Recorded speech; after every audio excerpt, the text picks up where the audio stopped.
A lot of people ask me, because I'm a spy main, they go, what do you think about the jungle update, you know, jungle Inferno update? And I tell them, I think it's pretty great, but for the spy nerfs, a little hit and miss, you know.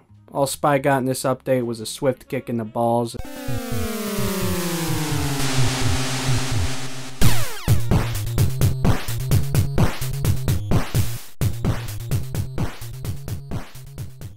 Alright, now real quick before we jump into this, I just want to address something. We all know the spy got hit pretty hard in this last update, and that's really no secret to anybody, but one thing that I have been seeing a lot of people saying is that the people who are, you know, like spy mains and stuff like that coming out and complaining about some of the changes are just salty because their class got nerfed, and all of their complaints are thusly invalid because they have, you know, some sort of biased opinion towards the class. And while this can most certainly be true in some cases, at the same time, the people who main the class that got nerfed are probably going to be the people who know the most about what the effect is going to be of these changes. So I kindly ask that you take a listen to my argument before you run down to the comments section and accuse me of just being salty for my class being nerfed, and maybe, you know, find out if this was actually a good thing for everybody. Hey everyone, sytox here. And in this video, I'm gonna give my opinion on the ambassador changes from the Pyro update. Long story short, I don't agree with them. I think they're a huge overkill, and they almost completely destroy the aggressive revolver spy playstyle. Got a question and answer session with my good friend and teammate Toast. For those of you who don't know who Toast is, he's the spy for my team Strong Opinions, and he's been voted Spy of the Season a record 4 times in just 5 seasons of being in the Premiership Division. He's also the only spy ever to have won the MVP award in ETF2L, which is given to the overall best player over the course of a season. Okay, that's your history, that's your background, I guess.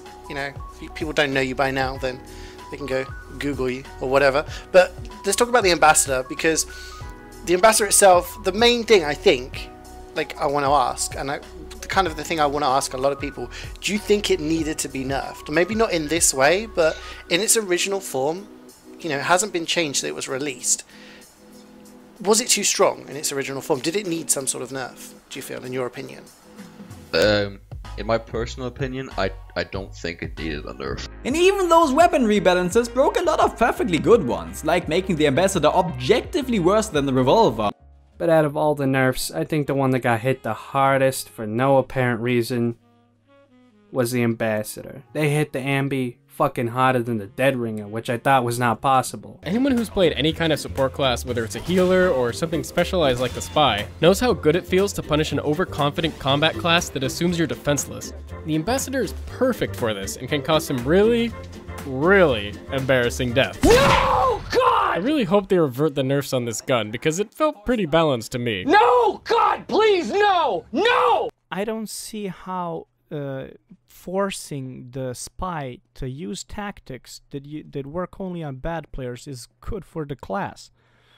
Everybody wants to play this game competitively, and I don't see how catering to bad players is a good thing. Spy is the weakest class in the entire game, so nerfing one of his best tools, even though he's the weakest class, is just nonsensical to me. But if you want to play the game competitively, good luck. Hello gentlemen and gentle ladies, my name is Sir Stanger, and today we're going to be talking about the state of the spy after the Jungle Inferno update, and things are not looking great.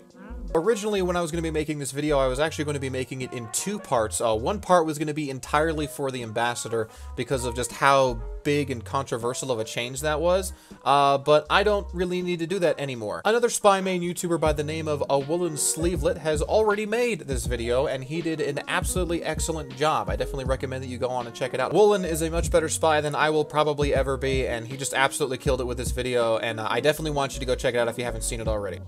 I'm sad. I'm sad that Valve has essentially removed one of Spy's unlocks from the game. I'm sad that there's no longer anything to mechanically strive for on Spy before a few hundred hours. I'm sad that there's the only true viable way to play Spy now relies entirely on melee hit registration. Most of all, I'm sad that people have suddenly, really recently, become annoyed that Spy has a high skill ceiling. I'm more than willing to bet that the majority of these nasty comments, these painful remarks that seem to state every spy I come across kills me instantly across the map, and there's nothing I can do about it, come from just wanting to fit in with popular opinion. I feel like the negative comments from players who are used to playing against Premiership and Platinum spies who can hit those shots are warranted. They're used to seeing those thousands of hours of practice and that they can pay off. But on the flip side, they should expect it. If you're playing in the top division of your competitive league, why should you be worried that the player you're fighting is good? I can understand, more than anybody, that the Dead Ringer is annoying and frustrating and easy to abuse and boring to play against, as its core mechanic is very baseline. There is almost no skill in using the Dead Ringer, for the most part, so most players use it in the exact same way, making it very much appear just everywhere. The Ambassador, though, I don't think it's like that. It's not easy to use, it's difficult, it takes a long time to practice with, and if you take down a player at long range, it's rewarding, as you had to practice and be patient with no room for error.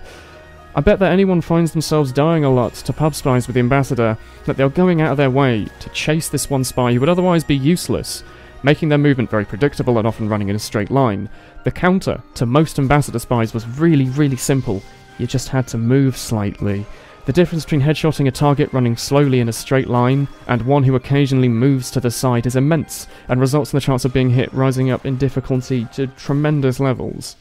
I am personally of the stance that the Ambassador was pretty much fine where it was. I don't really see why it needed to be nerfed, and here's the thing that always kind of got to me. I never really saw anybody complaining about the Ambassador being overpowered until Valve suggested a nerf for it. I mean, after all, the Ambassador takes literally hundreds and thousands of hours of practice to get good with, even to use at a close range, to be worth using over the stock revolver, let alone at a long range, which is insanely difficult to do with the Ambassador. So I don't really think there should be a ton of spies running around absolutely just annihilating snipers at long range with the Ambassador. I think that there were not that many people who could actually do something like that. So instead, what it feels like is Valve gave a suggestion to nerf the Ambassador, and then all the people who hate Spy, which is a lot of people because Spy is literally intended, it's supposed to annoy people. That's the point of the Spy.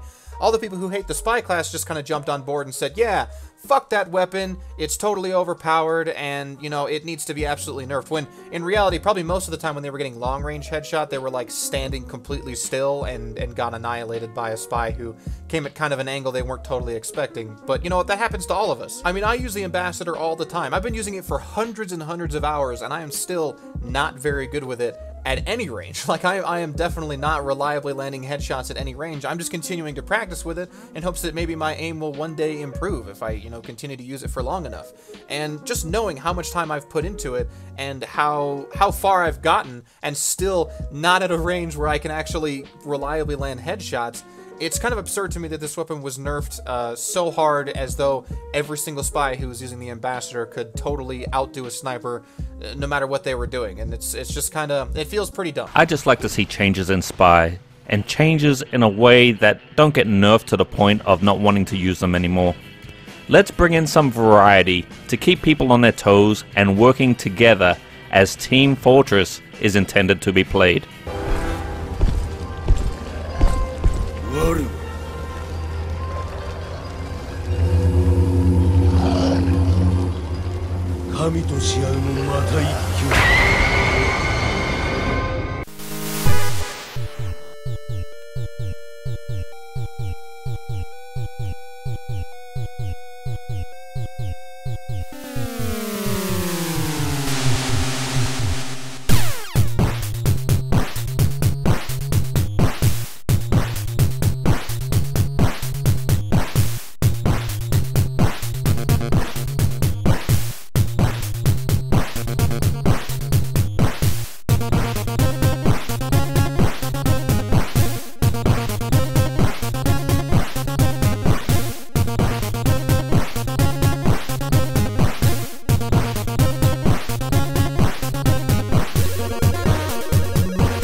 I think if Valve wants the Spy to, you know, stay current and be a competitive class, they really need to find a different way to balance him, because the way things are going, he's just gonna be more and more useless. If you still consider yourself happy with the changes or upset that the Ambi had long-range capabilities, tell me properly. Write an actual comment, describe why you feel like this, and maybe give an example if you've got one.